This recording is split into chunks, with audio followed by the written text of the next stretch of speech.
तो आज बात करेंगे हम इंटीग्रेशन की। जैसा कि फर्स्ट वीडियो में मैंने आपको बता दिया था डिफरेंशिएशन के बारे में, डिफरेंशिएशन के बारे में आपको बता दिया। तो उसमें हमने क्या बोला था कि भैया कोई एक ब्लॉक है लेंथ एल का, उसको अगर बहुत स्मॉल लेवल तक जाके स्टडी करना है तो हम एक छोटा सा एक पार्ट कट करते हैं, छोटा सा एक पार्ट कट करते हैं। उस पार्ट को हम बोलते हैं, अगर ये एल लेंथ का आप डीएल बोल दो, कुछ भी नाम दे सकते हो उसको। हमने एल दिया है तो इसको स्मॉल डीएल दे दिया है, स्मॉल डीएल दे दिया। और ये डीएल इतना छोटा लेना है कि वो जीरो ना हो but tends to zero, zero के बराबर हो। तो माइक्रो लेवल तक जाके उसका पार्ट को कट करना और इसका स्टडी कराना, उसको क्या करना, डिसइंटीग्रेट करना, डिफरेंशिएट करना। ये एक तरह से क्या है, डिफरेंशिएशन है। ठीक है। अब इसी डीएल डीएल जो पार्ट ढेर सारा हमने इक्वल पार्ट्स में डिवाइड किया था इस एल को, उसी डीएल को जितना डिवीजन है और सारे डीएल को हम जोड़ देंगे तो फिर से हमें क्या मिलने वाला है, एल मिलने वाला है। तो इंटीग्रेशन का मतलब क्या होता है, एडिशन या उसका टोटल एरिया निकाल देना। ये इसके एप्लीकेशंस हैं कुछ। तो अब डिटेल में हम बात करते हैं कि what is integration, what is integration. और ये भी बताया था कि जो डिफरेंशिएशन है it is the reverse process of the integration. तो ज्यादा टाइम नहीं लेते, हम आते हैं। तो ये देखिए आप, तो हमारे पास देखो दो तरह का इंटीग्रेशन स्टडी करते हैं। एक को बोलते हैं इनडेफिनिट इंटीग्रेशन और one is called definite integration. Indefinite integration का मतलब इनडेफिनिट है, वो कोई डिफाइन नहीं है। मीन्स जैसे कि हम जो है ये रॉड था हमारा, ये टोटल लेंथ क्या है, एल है। यानी इस एंड पर अगर इस जीरो लेंथ है तो ये वाले एंड पर जाके ये क्या हो गया, टोटल लेंथ एल हो गया। तो ये डिफाइंड है कि जीरो टू एल के बीच में ये क्या है, रॉड है। ठीक है ना, ये डिफाइंड है कि कहां से कहां तक इसको ले जाना है। तो वैसे को कहते हैं डेफिनेट इंटीग्रेशन। लेट से कोई हमारा polynomial x to the power n है, अब वो a टू b वो लिमिट दे दिया है कि कहां से, जैसे इस केस में अगर हम कोई फंक्शन fl है लेंथ का तो ये जीरो से लेकर l तक जाएगा। ठीक है ना, तो ये लिमिट डिफाइंड है। तो ऐसे कहते हैं डेफिनेट। बट हमें लिमिट पता ही नहीं है, बस जस्ट ऐसे ही दिया, कोई लिमिट हमें पता ही नहीं कि कहां तक जाना है, तो वो इनडेफिनिट कहलाता है। फॉर्मूला बेसिकली दोनों का सेम होता है बट एक टर्म का डिफरेंस होता है। इसमें हमारा एक कांस्टेंट क्वांटिटी, जिसे कांस्टेंट ऑफ इंटीग्रेशन भी कहते हैं, वो आ जाता है। और उसकी वैल्यू निकालने के लिए और भी सारे ऑपरेशंस करने पड़ते हैं। ठीक है, ये कांस्टेंट वैल्यू जब हमें मिल जाए तो ये इंटीग्रेशन एक कंप्लीट होता है। एल सी के वैल्यू से इंटीग्रेशन थोड़ा वैल्यू डिफर करता है।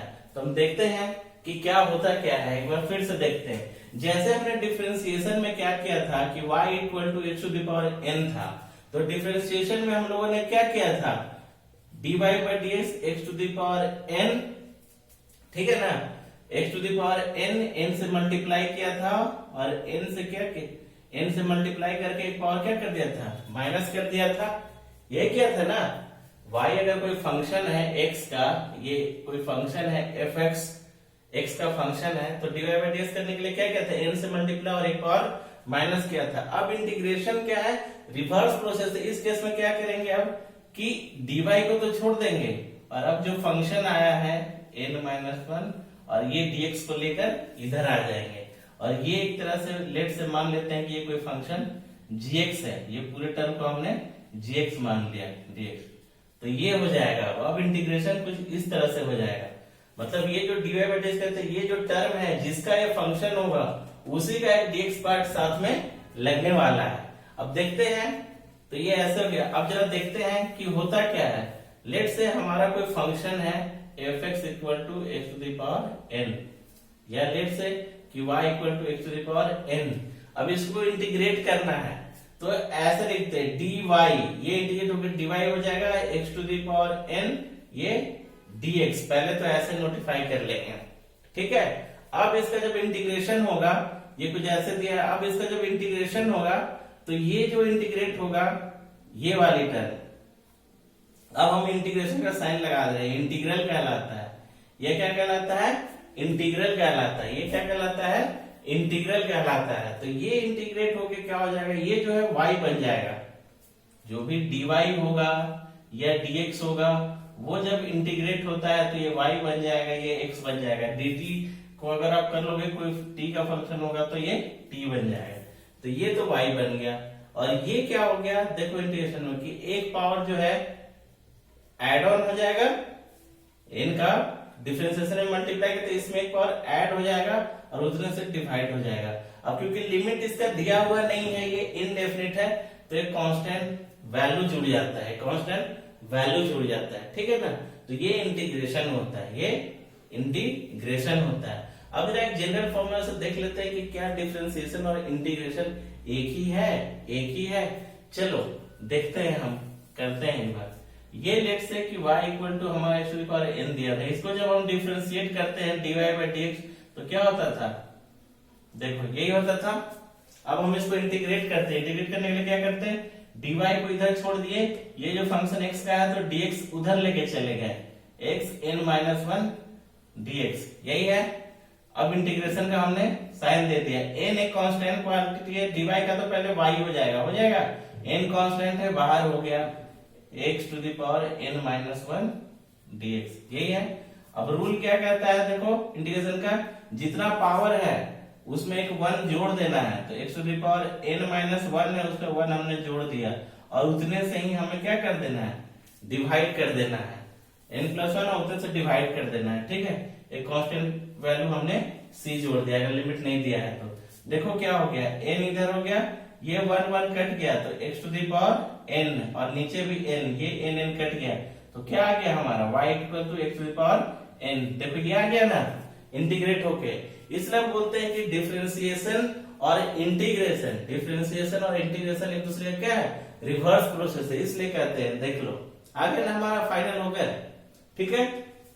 तो ये पहला हमारा फॉर्मूला है कि अगर कोई दिया हुआ integral x to the power n dx तो वो इंटीग्रेट होकर x to the power n plus 1 by n plus 1 से हम डिवाइड कर देंगे। ये तो फर्स्ट हो गया। अब देखते हैं, ये तो इंडेफिनिट की बात हो गई, ये तो इंडेफिनिट की बात हो गई। अब जरा डेफिनिट की बात करते हैं कि फॉर्मूला क्या होता है। डेफिनिट की बात कर रहे हैं, लेट से कि हमारा कोई फंक्शन dy दिया हुआ है, पहले y इक्वल टू हम लिखते थे ना x to the power n, अब हम dy equal to x to the power n लिखेंगे और एक dx लगा देंगे। अगर ये कोई dy equal to x to the power t है, n की जगह कोई ऐसे है, x की जगह t है और इसका पावर n है, तो यहाँ पर dt लगा देंगे, जिसका ये फंक्शन होगा उसी का वो small part dt dx dy ऐसे लगा देना है।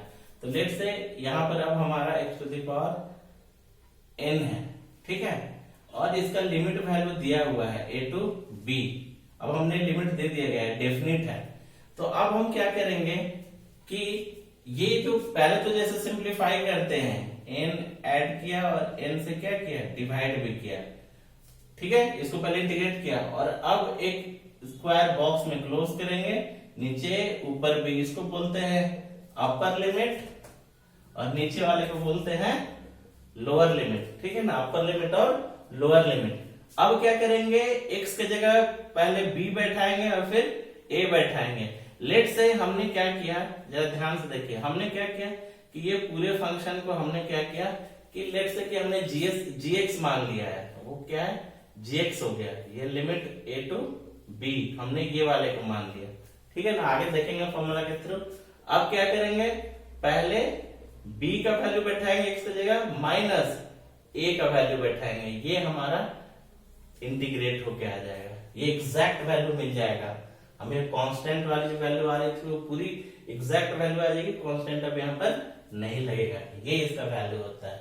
एक पहले उसको इंटीग्रेट कर लो जनरल फॉर्मूला से, उसके बाद हम क्या कर लेंगे, वैल्यूज बैठा देंगे। एक एग्जांपल लेते हैं हम, एक एग्जांपल लेते हैं हम, तब हमें समझ में आएगा।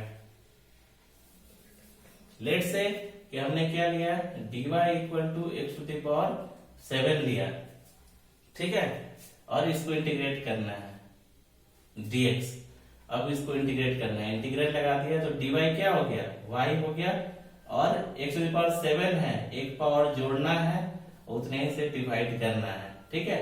और ये मान लिया हम कि x का वैल्यू 0 से लेकर 1 तक जा रहा है, हमने मान लिया कि लिमिट दिया हुआ है 0 से लेकर 1 और ये 0 से लेकर y है, 0 से लेकर y है। तो अब बॉक्स में बंद करेंगे हम, एक बार करने के बाद ये लिमिट देंगे, लोअर लिमिट 0 है, अपर लिमिट ये है, लिमिट 0 है और अपर लिमिट लेट से y है। तो अब ये क्या होने वाला है, y की जगह पहले अपर लिमिट, तो y की जगह पहले y और फिर y की जगह -0, ठीक है। अब ये x टू द पावर 8 है बाई 8 है ना, और 0 to 8 हम x की जगह वैल्यू बैठा रहे हैं, पहले अपर लिमिट 1, x की जगह 1 बैठाएंगे, 1 का क्या था हमारा, हमने क्या किया, फिर से x to the power 8 by 8 आ गया हमारा इंटीग्रेट होके। हमने क्या किया, अपर लिमिट 1 और 0 है, हमने क्या किया, पहले x की जगह 1 का वैल्यू पुट किया, तो x का पावर कुछ भी तो हो गए 8 10 तो 1 ही हो गया, 1 बाई 8, और फिर 0 दिया तो x का पावर 0 दे दिया तो 0 आया, तो क्या निकल के आ गया 1 बाई 8, और ये क्या बच गया y, तो y इक्वल टू 1 बाई 8, ये हमारा इंटीग्रेट होके आ गया। इसको बोलते हैं हम डेफिनेट इंटीग्रेशन, इसको क्या बोलते हैं हम, डेफिनेट इंटीग्रेशन। और ये लिमिट अगर ना दिया होता हमारा, तो सिंपली अगर ये लिमिट ना दिया होता तो ये हमारा सिंपली क्या हो जाता है, यहां देखो, अगर ये लिमिट ना दिया होता, अगर ये लिमिट ना दिया होता हमारा, तो ये यहीं पर ये वैल्यू रुक जाता हमारा, ये dy y हो जाता और ये प्लस एक ऐड हो जाता, तो y equal to x to the power 8 by 8 plus c, ये ऐसे वैल्यू हमारा आ जाता है, कांस्टेंट जुड़ जाता है, ठीक है। और बाई वो हम वैल्यू ऐड करके heat and trial method by put करके हम वैल्यू उसी का निकालते हैं, वो आगे हम कभी निम्नलिखित में देखेंगे। नेक्स्ट हम देखते हैं, एक और एग्जांपल लेते हैं हम, एक हम और एग्जांपल ले लेते हैं हम कि लेट से हमारा जो dy है वो cos थीटा है, ये हमारा क्या है, cos थीटा है, तो ये अगर थीटा है तो ये क्या हो जाएगा, हम d थीटा लगा लेंगे, ठीक है। इसको इंटीग्रेट करते हैं, देखो cos थीटा का इंटीग्रेशन क्या होता है, cos x का sin x होता है, तो dy का क्या हो जाएगा, y हो जाएगा cos थीटा का sin थीटा, और ये क्या हो जाएगा, c जुड़ जाएगा।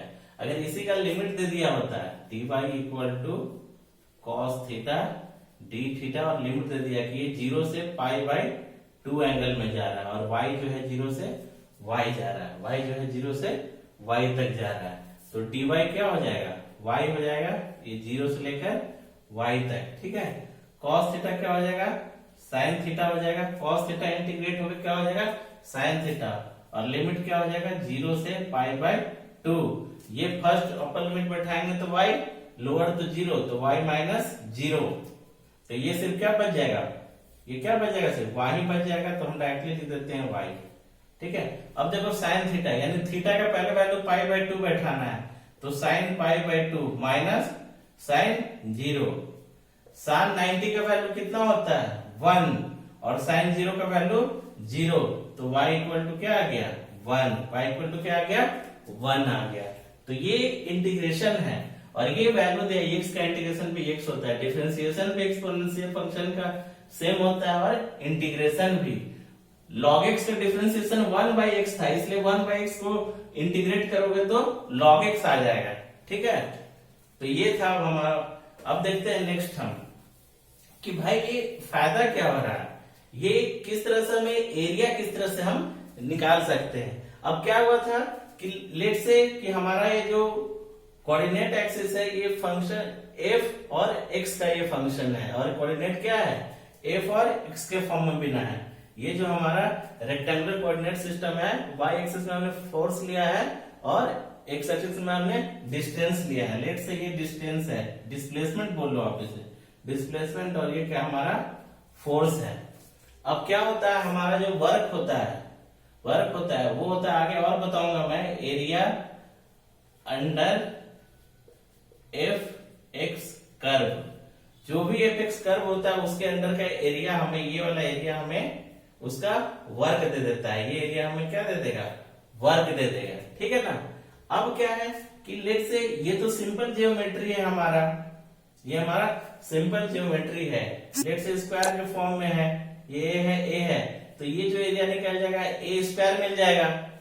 तो जो भी वैल्यू होगा फोर्स का और डिस्प्लेसमेंट का, वर्क क्या होता है, फोर्स इनटू, ऐसा लिखते हैं अब हम, dw जो होता है वो इस तरह से होता है, dw is equal to F dx, ठीक है। या ऐसे भी लिख सकते हैं dw equal to F x dx, मतलब ये कोई फोर्स जो है x का फंक्शन है, dx, इसको इंटीग्रेट कर दोगे आप तो क्या निकल जाएगा, टोटल वर्क निकल जाएगा। तो इंटीग्रेशन के हेल्प से हमें वर्क आने वाला है। लेकिन देखो सिंपल जियोमेट्री है तो हम तो उसे लेंथ ब्रेथ या जो और भी आपका इस तरह का भी है तब भी आप निकाल लोगे। ये सब जियोमेट्री के बारे में आपको पता है, इस फॉर्म में भी आएगा तो निकाल लोगे, ट्रायंगल फॉर्म में है। लेकिन उस केस में क्या होगा, उस केस में क्या होगा, ये जब ये एक कर्व के फॉर्म में है, ये कर्व के फॉर्म में ये ऐसे जा रहा है, फोर्स और डिस्प्लेसमेंट का जो रिलेशन है वो कर्व के फॉर्म में, तब आप कैसे निकालोगे ऐसे में।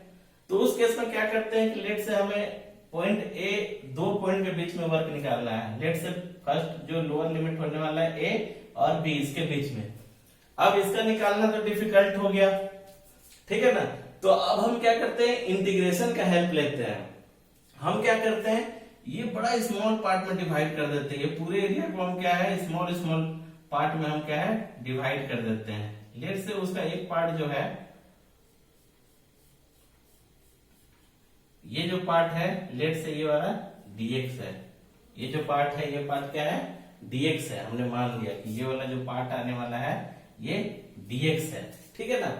अब क्या करेंगे हम, ऐसा ही बहुत सारे पार्ट में बांट लेंगे ऊपर से नीचे तक।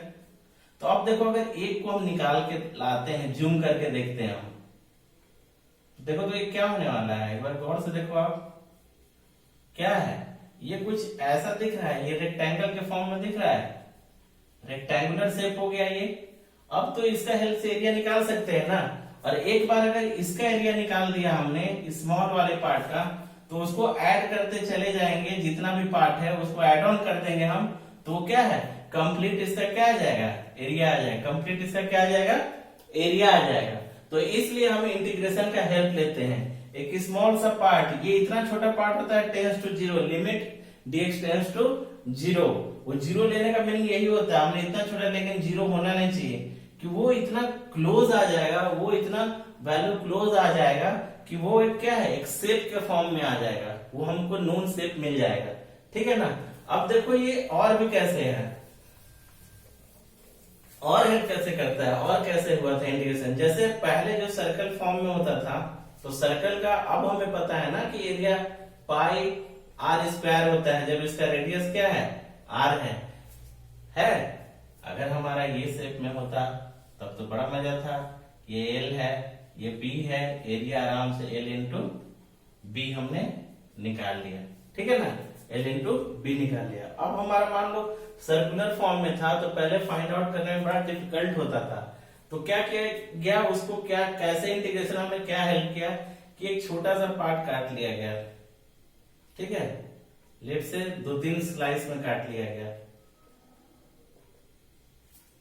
अब क्या किया गया, इसको जब अरेंज करोगे, बाकी को अगर हम छोड़ दें और इसको अरेंज करें इस तरह से,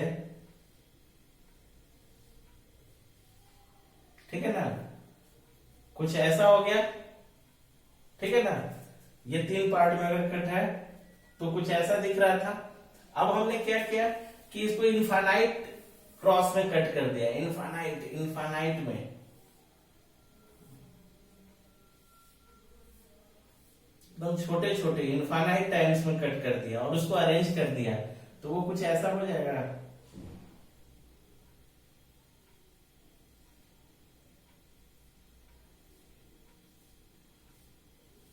जब उसको हम सजा देंगे इस ऑर्डर में, तो वो कुछ ऐसा होने वाला है, ठीक है। एग्जैक्ट में नहीं बना पाया, लेकिन कुछ ऐसा। देखो तो ये इस तरह फॉर्म में आ गया।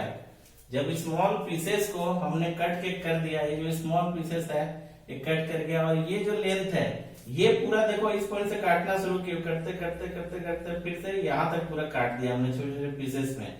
तो पेरीमीटर क्या होता है, पाई आर होता है। पेरीमीटर क्या होता है, पाई आर होता है।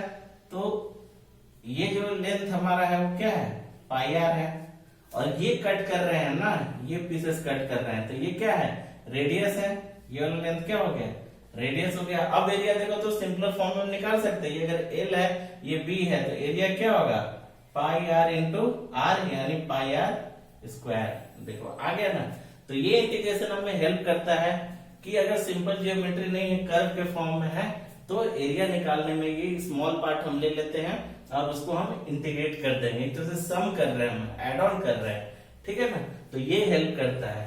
तो आगे अब देखते हैं, कुछ न्यूमेरिकल कर लेते हैं हम डायरेक्टली, ठीक है, कुछ न्यूमेरिकल हम कर लेते हैं तो ज्यादा हेल्प करेगा हमें। लेट से देखो, इसको देखो आप, एक फोर्स दिया हुआ है, हमें एक फोर्स दिया हुआ है, फोर्स दिया हुआ है F equal to x square plus 2x plus x, ये फोर्स है। ये किसका फंक्शन है जी? ये x का फंक्शन है, फोर्स दिया हुआ है। और हमें बोलता है कि वर्क डन निकालना है, इस फोर्स ने कितना वर्क किया, कब? जब डिस्प्लेसमेंट हमारा 2 मीटर है और जब डिस्प्लेसमेंट हमारा 3 मीटर है, तो ये कितना वर्क किया, उस पोजीशन पर कितना वर्क किया। अब पहले ही हमने बोल दिया था कि हम इंटीग्रेशन का हेल्प लेंगे, dw इज इक्वल टू क्या हो गया हमारा, dw इक्वल टू हमारा क्या है, fx dx, ये होता है ना, fx dx और इसका इंटीग्रेशन। तो अब dw हमें वर्क निकालना है, ठीक है, चलो ले लेते हैं। अब ये fx की जगह क्या है, 2x प्लस x है, इसको इंटीग्रेट करना है हमने, इसने ब्रैकेट में किया और ये dx लगा दिया। अच्छा, कहां कहां हमें करना है, किसके बीच में हमें वर्क करना है, जब डिस्प्लेसमेंट 2 से 3 पोजीशन में गया तो हमने लोअर लिमिट 2 लगा दिया और अपर लिमिट क्या लगा दिया, 3। जब x 2 है, 2 से जब 3 पर पहुंच गया तो उस बीच में कितना इसने वर्क किया, हमने लोअर लिमिट 2 लगा दिया, अपर लिमिट 3 लगा दिया। ये तो इंटीग्रेट होकर w ही आ जाएगा, 0 to w करोगे तो जब x का वैल्यू 0 हो जाएगा, जब x का वैल्यू 0 हो जाएगा, फोर्स 0 हो जाएगा, सारे x में 0 करोगे तो वर्क भी 0। अब x का वैल्यू कुछ और रखोगे, जिस पोजीशन में निकालना, मान लो w है, ये w हो गया। अब देखो ये सम के फॉर्म में है, तो जैसा डिफरेंशिएशन में होता है, हम एक एक का अलग अलग इंटीग्रेट करेंगे, एक एक को अलग अलग करेंगे, आप ऐसे भी तोड़ लो, ठीक है, 2x dx x dx, हम सब का अलग अलग इंटीग्रेट कर देंगे, एक एक जो सम या माइनस के फॉर्म में है। तो इसका 2 to 3, सब का लिमिट 2 to 3 हमने दे दिया। अब एक एक इंटीग्रेट करें, ये x to the power n के फॉर्म में है, एक पावर क्या करना है, ऐड करना है, उतने से डिवाइड करना है, तो 3/3 और लिमिट हमने 2 to 3, 2x है। देखो डिफरेंशिएशन की तरह ही अगर कोई फंक्शन जो है वेरिएबल के साथ कोई कांस्टेंट जुड़ा है तो वो इंटीग्रेशन के बाहर हो जाएगा, वो बाहर हो जाएगा, सिर्फ हमें x dx करना है। x का पावर 1 है, एक पावर ऐड हो गया 2 और 2 से क्या हो गया, डिवाइड हो गया, 2 to 3। ये x है, x का पावर 1 है, तो फिर से क्या हो गया, एक पावर जुड़ गया और एक पावर ये हो गया 0 to 2, ठीक है। अब जरा हम वैल्यूज बैठा देते हैं, देखो x 3/3, तो 1/3 को हमने बाहर कर दिया, अपर पहले 3 किया तो 3 का होल क्यूब, ठीक है, और फिर x की जगह 2 का होल क्यूब, पहला तो ये हुआ, दूसरा 2 अब बाई 2 है तो इसको ऐसे कर दिया। अब x का पावर 3 पहले, तो 3 का पावर 2, x की जगह 3 तो 3 square minus 2 square, upper limit minus lower limit, फिर प्लस का साइन है, हमने प्लस दे दिया, 1/2 को बाहर निकाल दिया, 1/2 कांस्टेंट है बाहर, तो क्या अपर लिमिट क्या है, ये 2 है और अपर लिमिट 3 और लोअर लिमिट 2, तो क्या हो गया 3 का स्क्वायर माइनस 2 का स्क्वायर, इसको सॉल्व कर दिया 1/3, ये 9/8 सॉरी 27 माइनस 8, ये 2 कट गया, 9 माइनस 4, फिर 1/2 9 माइनस 4, तो ये कर दिया, ये क्या होगा 19 हो गया, 19/3 प्लस 5 प्लस 5/2। अब इसको सॉल्व कर दो, एलसीएम क्या हो गया 6 हो गया, एलसीएम क्या हो गया 6 हो गया, ये वर्क आ गया। अब इसको ऐड कर देना, आप जो भी जैसे भी ऐड करना है आप ऐड कर देना है, इसके एलसीएम निकाल के, इतना टाइम में बात करते हैं। तो इस तरह से हेल्प होता है। तो याद रखना, अगर फोर्स डायरेक्टली दिया होता कि भैया 2 न्यूटन है और उसका डिस्प्लेसमेंट 5 मीटर है तो वर्क निकालो, तो वर्क सिंपली 2 × 5 = 10 जूल हो जाता है। लेकिन अगर वो फंक्शन के फॉर्म में है तो उसको इंटीग्रेट कर देंगे, फोर्स को जिसका फंक्शन है उसके रेस्पेक्ट में, डिस्प्लेसमेंट का फंक्शन होता है डिस्प्लेसमेंट के रेस्पेक्ट में, तो वो वर्क दे देगा। एक और एग्जांपल ऐसे ही देखते हैं, एक और एग्जांपल देखते हैं हम। ये देखो क्वेश्चन, हमें फोर्स दिया हुआ है, हमें क्या है, फोर्स दिया हुआ है, हमें क्या है, फोर्स दिया हुआ है। हमें जो है फोर्स दिया हुआ है F equal to t cube plus t by 2 plus 1। ठीक है, हमें बोलता है कि इम्पल्स निकालो, हमें इम्पल्स निकालना है, सॉरी हमें चेंज इन मोमेंटम निकालना है, हमें चेंज इन मोमेंटम निकालना है जब क्या है 0 से 2 सेकंड के बीच में, जब टाइम जो है 0 से 2 सेकंड हुआ तो हमें क्या है, कितना चेंज इन मोमेंटम हुआ, चेंज इन मोमेंटम निकालना है, चेंज इन मोमेंटम निकालना है। आगे भी आप पढ़ोगे, आगे मैंने पढ़ाया भी है, किसी को आप देखे होंगे तो पहले फॉर्मूला जान लो कि चेंज इन मोमेंटम जो होता है वो चेंज इन इम्पल्स होता है। ठीक है, ऐसे होता है ये इम्पल्स, ये चेंज इन मोमेंटम का फॉर्मूला होता है, change in momentum equal to force into time interval, into time interval, और इसको बोलते हैं हम लोग इम्पल्स। इम्पल्स तो क्या कहते हैं, इम्पल्स। तो जो इम्पल्स में चेंजेस आएगा, जो इम्पल्स लगेगा वही वैल्यू देने वाला है, चेंज इन मोमेंटम। तो इसको भी क्या करेंगे, इसको भी इंटीग्रल फॉर्म में लिखते हैं, तो ऐसे लिखते हैं, देखो dp equal to F dt, F dt। इसको अगर इंटीग्रेट कर देंगे हम तो हमें क्या निकल जाएगा, टोटल उस ड्यूरेशन में कितना मोमेंटम चेंज हुआ, चेंज हुआ। तो देखो यहाँ क्या है, फोर्स टाइम का फंक्शन है, तो टाइम हम लिख लिया हमने T square plus t by 2 plus 1 और dt। इसको इंटीग्रेट करना है हमें, कहां से कहां तक इंटीग्रेट करना है, देखो जरा, हमें 0 से लेकर 2 के बीच में, 0 से लेकर 2 के बीच में इंटीग्रेट करना है, 0 से लेकर 2 के बीच में हमें इंटीग्रेट करना है। हम जरा इंटीग्रेट करते फिर से क्या करेंगे, अलग अलग, पहले टी स्क्वायर बाई 2, ये कहां से कहां, 0 से 2 dt, फिर t by 2 integration 0 to 2 dt plus 1 dt, ये भी कहां से कहां, 0 से लेकर 2 के बीच में। अब जरा देखो आप, टी स्क्वायर है, टी स्क्वायर है तो एक पावर क्या हो जाएगा, जुड़ जाएगा और उसमें से ही डिवाइड हो जाएगा। ये वैल्यू कहां से कहां जाएगा, 0 से 2 के बीच में। ठीक है, अब देखो प्लस क्या हो रहा है, ये t बाई 2 है तो 1 बाई 2 तो बाहर हो जाएगा, और t है सिर्फ, t मतलब t का पावर 1 है, तो एक पावर जुड़ गया और उतने से ही डिवाइड हो गया, ये भी 0 टू 2, और ये सिर्फ dt है। अभी बोला कि dt और dy हो तो वो क्या हो जाता है, t हो जाता है, तो ये क्या है, इसका इंटीग्रेशन क्या हो गया, t हो गया, और ये कहां से कहां, 0 से 2।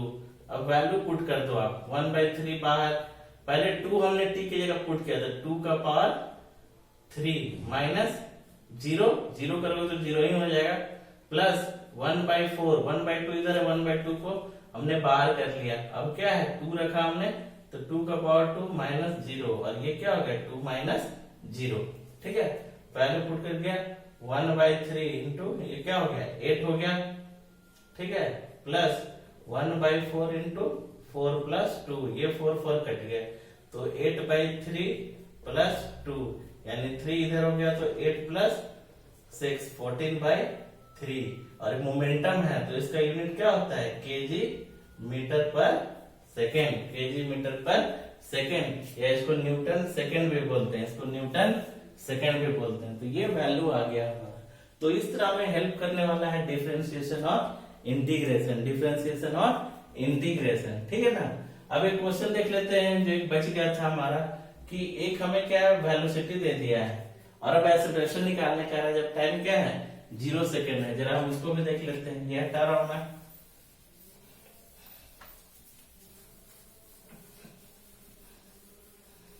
हमें क्या था, v इक्वल टू t⁵ और 2 दिया हुआ है हमें एक्सेलरेशन निकालना है कब, जब टाइम इक्वल टू, हमें एक्सेलरेशन निकालना है at time equal to 0 second पर।